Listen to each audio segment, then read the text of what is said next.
the unit that attacked us in the mist. You knew something about them. That wasn't my first run-in with them. It happened right before I was captured by the Soviets. We were on the Zero line that day, the Afghan side. On our way back from training the Mujahideen at a mountain camp in Kunar province. There's a lot of that work in Afghanistan.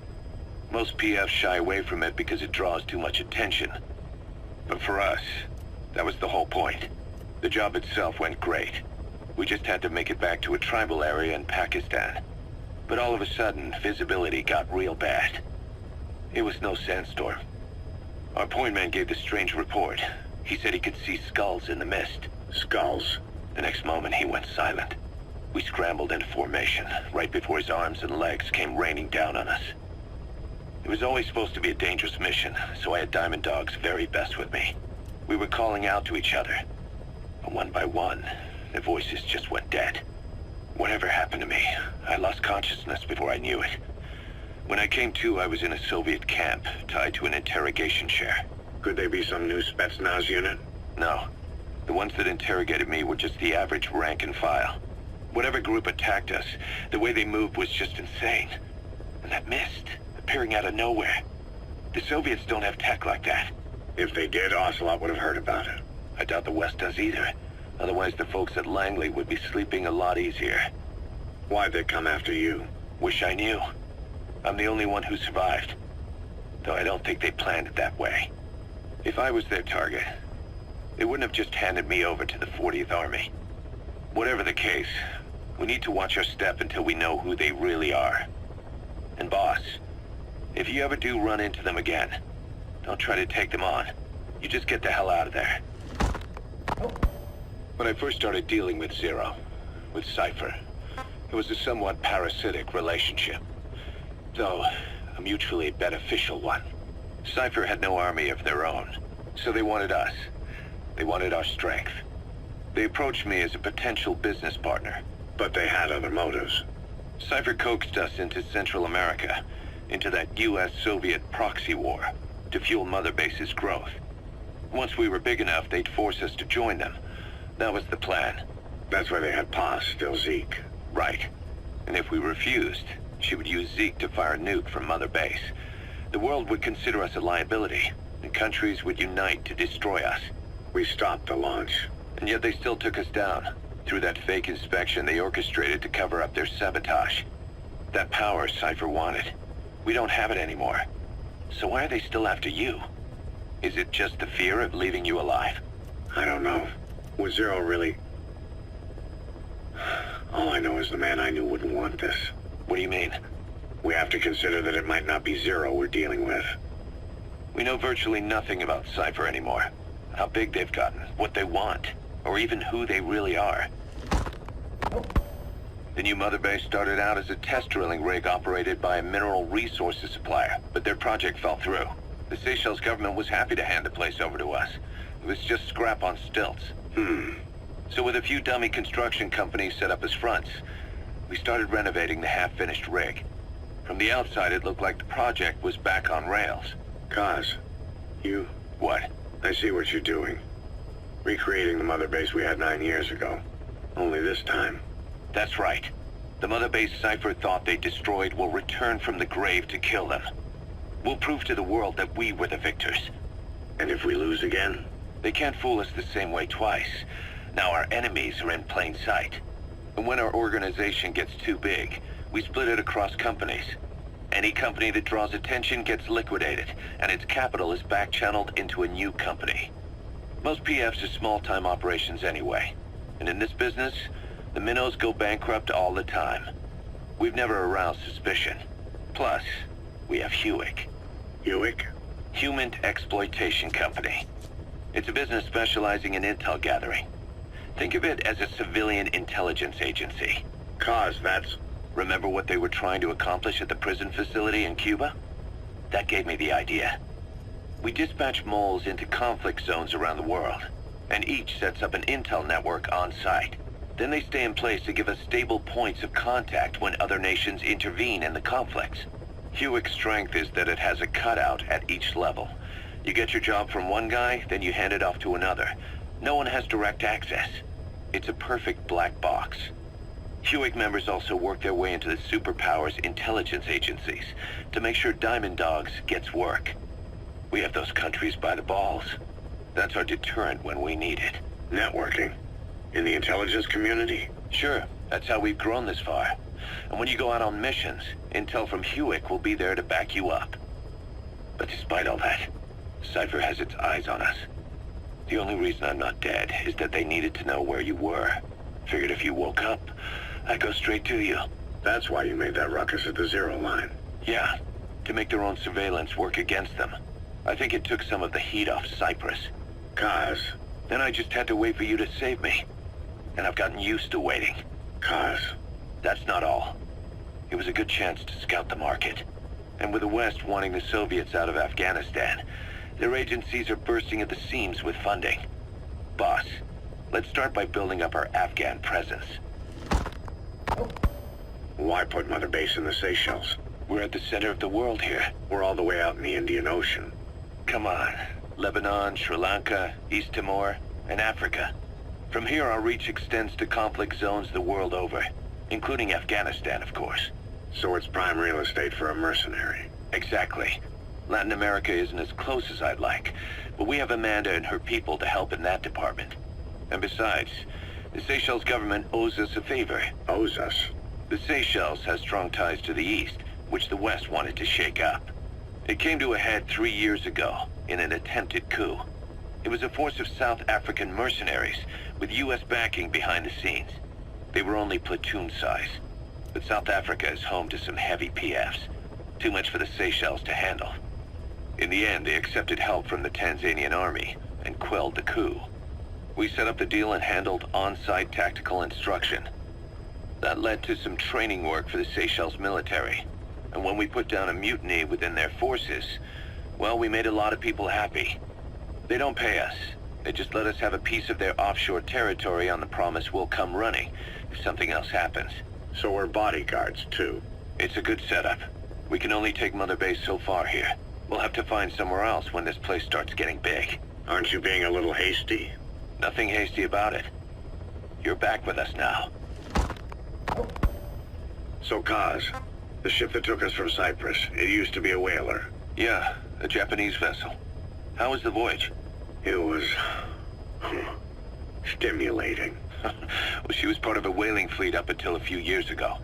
Her displacement isn't anything to write home about, but she can really move. She still had plenty of life left in her, but then the work dried up. Global opposition to whaling has been mounting for years. Is that right? The push to ban it has been gaining traction for a little over a decade. Individual species came under protection as the years went on. And then 2 years ago, the IWC adopted a moratorium on commercial whaling. Several countries, including Japan, fought it to the bitter end. But eventually, most whaling companies had no choice but to throw in the towel. You ever tried whale snake? Can't say that I have. When I was a kid in Japan, practically everybody ate it.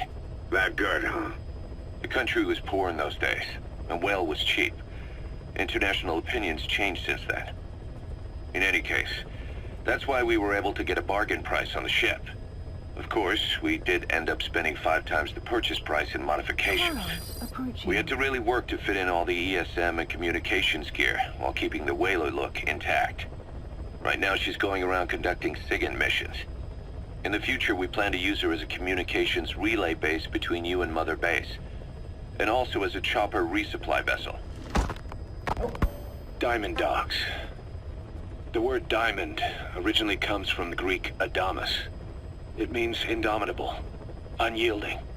Other words for the stones often mean eternal bond, fortitude, or purity. The same is true of the Star of Bethlehem flowers you laid on the boss's grave. They represent innocence, as well as chastity, yielding to no man while maintaining one's virtue. In other words, staying loyal to something. Ocelot said the number of private forces is increasing, and they've modeled themselves after us. They're a far cry from the likes of us. But why? 9 years ago we made enemies of the world as a nuclear-equipped force, independent of ideology or state. Yes. Sooner or later, the real UN would have stepped in. So why are they giving these PFs free rein? That's our fault, too. What do you mean? What happened 9 years ago was a real problem for a lot of people. An organization as big as ours, with our facilities, was wiped off the map. Not an easy thing to hide. But if our existence came to light, so would the names of our clients. We had contracts all over, east and west, from superpowers to banana republics, the lot. Our clients denied all association with the likes of us. They had to make sure things didn't blow up on them. But at the same time, they missed us. They really missed us. The demand for armies for hire was as strong as ever. The international community turned a blind eye to what happened to us, despite still needing people who could do our jobs. History couldn't afford to lose us. As soon as we were gone, they needed a replacement. So private forces spread everywhere. And they're all just a phone call away. But still. I know. PFs are totally different from what we envisioned. Nation-states, revolutionaries, terrorists, they have a lot of clients, and Cypher is one of them. Cypher stays anonymous, but I know their work when I see it. In the eyes of those clients, the world's PFs are all just expendable pawns. The clients don't have to worry about losing their own men. Nobody knows they're involved, and PFs are cheap. In short, the world is chewing up soldiers and spitting them out. Even some of the old Mother Base's survivors are still working for PFs. Some guys created their own smaller forces. Others were taken on by emerging PFs. Everybody's gone their separate ways. But none of them are living their dream, because they're not fighting with you. Of course, I tried to headhunt as many of them as I could for Diamond Dogs. It was all a waste of time. They said they weren't interested without you to lead them. But now you're back. And everything's gonna change. We'll unite all private forces under you, transcending nations and economies. What is a nation? Just a patch of dirt. The bonds among us will surpass nations, and that's what'll put the world under our control. We'll establish a new kind of country, redefine the very concept of it. Even Cypher will be below us, an extraterritorial federation of military nations. The United States of Force. Once word of Big Boss's return starts traveling, that'll be our true deterrent against Cypher. In other words, no one will dare to come gunning for you. How do you figure? Cypher lacks a large-scale fighting force. PFs are the perfect tool for them. But those PFs revere you, the legendary Big Boss. If Cypher killed you now, they wouldn't take it lying down. Maybe they'd even go looking for revenge, but they definitely wouldn't keep doing Cypher's dirty work, even if it put their lives at stake. That's why it's no longer a benefit to Cypher to get rid of you. The very fact that you're alive is our greatest defense against Cypher. Nice to know. It'll buy us some time while we get back to full strength. Just keep in mind that what I'm saying is generalizing a lot. In practice, the PFs around the world don't know your face. Just declaring that you're Big Boss won't be enough to convince them. And if they see you as an enemy, they'll come at you with everything they've got. Some hero. That's why you need to bring them back to Mother Base. Show them on your terms that you really are the one and only Big Boss. Once you've proven that, they won't hesitate to join us. We were lucky to get our hands on that cyborg arm developer. There's no one in Diamond Dogs who can so much as maintain that thing. Bionic arm, not cyborg, if you go by what he calls it. But you're right, the East is light years ahead in bionics. They can even detect through the skin the slight electrical signals from the brain that order muscles to move. The Soviet Union completed their first bionic arm capable of doing that back in the 60s. Although I guess that news didn't really reach the West. No kidding. Zadornov's was the only one I ever saw. Quite a shock to see it for the first time. And it was no mean feat to get hold of Snake's arm. I couldn't get one for you at the time, but you know, now... Forget it. I've no intention of relying on bionics. Right now I need to keep the pain fresh in my mind. Well, it's your decision. But don't you find it... inconvenient? Not a bit. But the phantom pain... it never lets up. Do you know how many men I saw die that day? There's nothing we can do to bring them back. And you expect me to care about getting a measly arm and leg back? Sorry. But my pain belongs to all our dead comrades. I'll keep living with it for their sake. It'll guide me straight and true until I've gotten them the vengeance they deserve. Diamond Dog's intel team specializes in information gathering, mainly human and SIGINT. They plant scouts and moles in the field. These operatives will blend into the local populace and work under the guise of a resident, or disguise themselves as travelers and ask around for information. They observe targets using various hidden bugs, cameras, and transmitters, and by tapping their satellite and phone communications. Analyzing all this information creates a clear picture of how wars and the PFs fighting them are changing. This data can also be used for threat assessment when deciding whether to accept contracts from certain clients. And during missions, the intel team keeps track of target locations and produces FOM predictions, reporting mission-critical information based on real-time remote observation of changes in the AO. What you hear from us over the radio is based on how we interpret the data gathered at the command platform. However, intel team operatives go unarmed in almost all situations to avoid revealing themselves to the enemy. Some will carry a knife, but most have nothing at all. As such, don't expect them to help you take on heavily armed adversaries like PF soldiers. Think of them as entirely passive in the hot zone. Plus, they use all manner of techniques to remain inconspicuous in the field. If you ever spot one, you'll have some serious explaining to do. So remember, their specialty is espionage. They may not be of use in a firefight, but when it comes to intel, they're pros. DD makes a pretty good partner, huh, boss? Too early to say. Yeah? Just seeing him come back makes me real proud. What breed is he? He's not a husky. You're right. Siberian Husky is a cross between a Spitz-type dog and a wolf. I think DD might have some wolf blood in him, too. He isn't just smart. He's also shown remarkable judgment. If he doesn't do what you want him to, he's just doing what he thinks is right in the situation. And he's steady under fire. Remember, he's no lapdog. But learn his strengths, and you'll understand each other soon enough. You'll make one hell of a team. Ocelot. Why'd you take it upon yourself to train him? Why? Yeah. When's the last time you heard a wild cat raising a dog? I have an eye for him. I knew at first glance he'd make the right partner for you. Huh.